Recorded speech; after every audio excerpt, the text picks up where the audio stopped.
So the heart of natural medicine, the heart of functional medicine, certainly I know the way Dr. Allen and I practice, and it's a little bit different from the conventional medical approach, so it's kind of nice to have Dr. McCracken here to share with also, is that we're tasked with, instead of chasing symptoms, understanding what's going on at a deeper level, understanding and being able to treat the causes.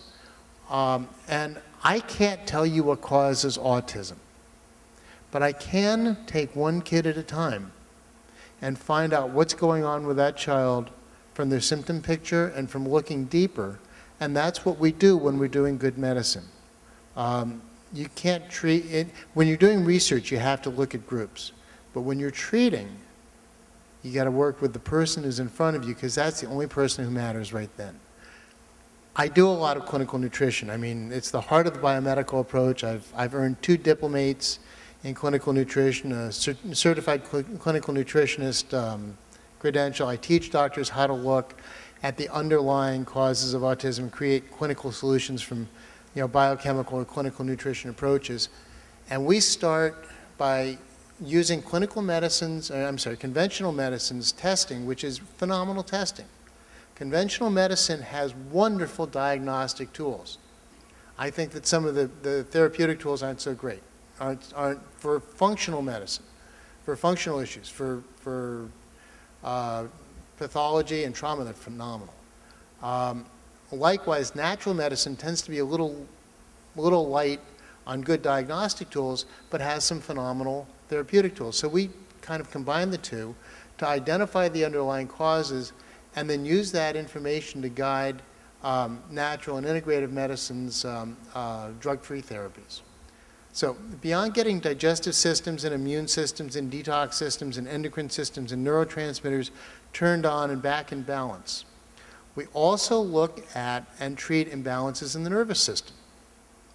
And again, this is done from a non-drug approach, so it's called functional neurology.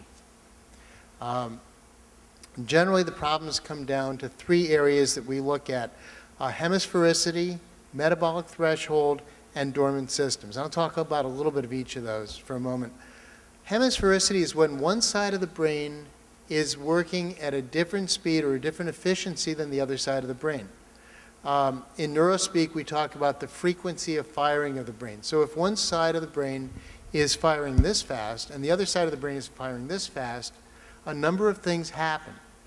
And they create different perspectives on the world. For instance, if you've got the right side of the brain controls the left side of the body more or less, and the left side of the brain controls the right side of the body more or less. So there's crossover. It's a 60-40 relationship. But if you've got more function going on in the muscles, as an example, that control the eye, there are 3 cranial nerves out of the 12 that do nothing but tell the muscles of the eye whether to go look up, down, left, right, diagonally.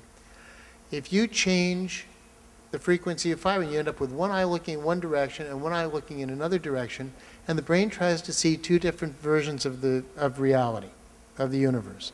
Well, your brain can't comfortably process more than one version at a time. So one of the things that we see is it'll support the strong one and it'll suppress the weak one. And that's where a lot of suppressive amblyopia comes from, which we see in our kids. So what we're looking at is frequency of firing. And actually, you can see it in the eyes. Shakespeare said that the eyes are the windows under the soul. It just might be. Certainly, they're a neurologist's best window into what's going on in the neuraxis, into the nervous system. So we can see all kinds of differences. If you look at your kids, you may see one pupil bigger than the other one. You may see the differences in the direction that the eyes point. Or when we look inside the eyes, what we're looking at is the veins and the arteries, and whether they're the same size or whether the different size from one side to the other, which can tell us about all kinds of stuff. So there are all sorts of things. Cover, uncover. We'll find that muscles will go weak if they look out of one side versus the other side. The other part of this is we look at metabolic threshold and the ability of a brain cell or a neuron to be able to take a certain amount of input.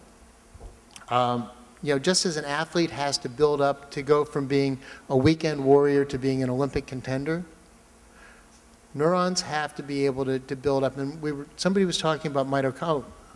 David, you were talking about mitochondria before. Mitochondria is where we make energy. And just like we have to build up the content of mitochondria by prolonged aerobic exercise in our muscles, we also build up our capacity for learning and thinking and being in our neurology. And then the other thing that we look at are what I refer to as dormant systems. In other words, something that hasn't turned on yet, that isn't balancing a system that's already active, or because of that appears to be overactive. You know, different parts of the brain come on at different times. We think about something called limbic escape. Just the way that the brainstem is active from when we're well, actually, while we're in utero, before we're born, but the cortex, the main brain, really hasn't really developed fully in terms of its ability to think and reason and protect us until we're, I don't know, at least a couple of years old.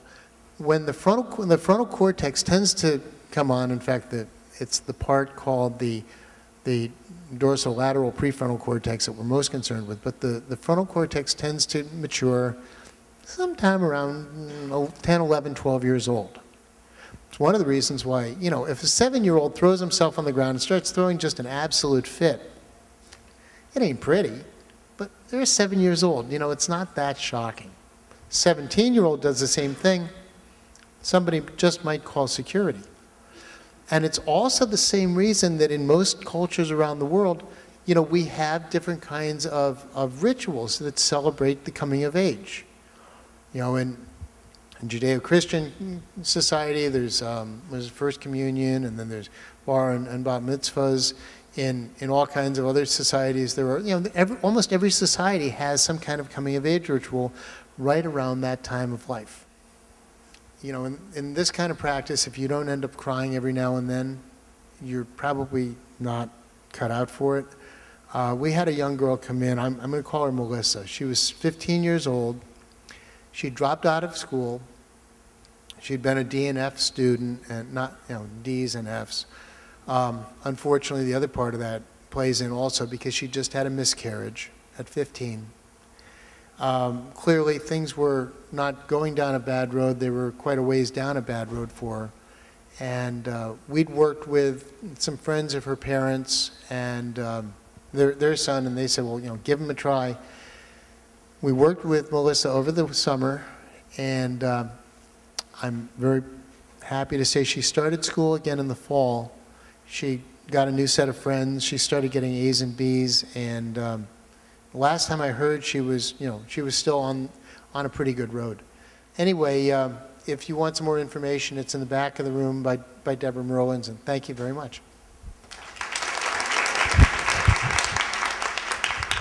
Thank you, Dr. Blumenthal.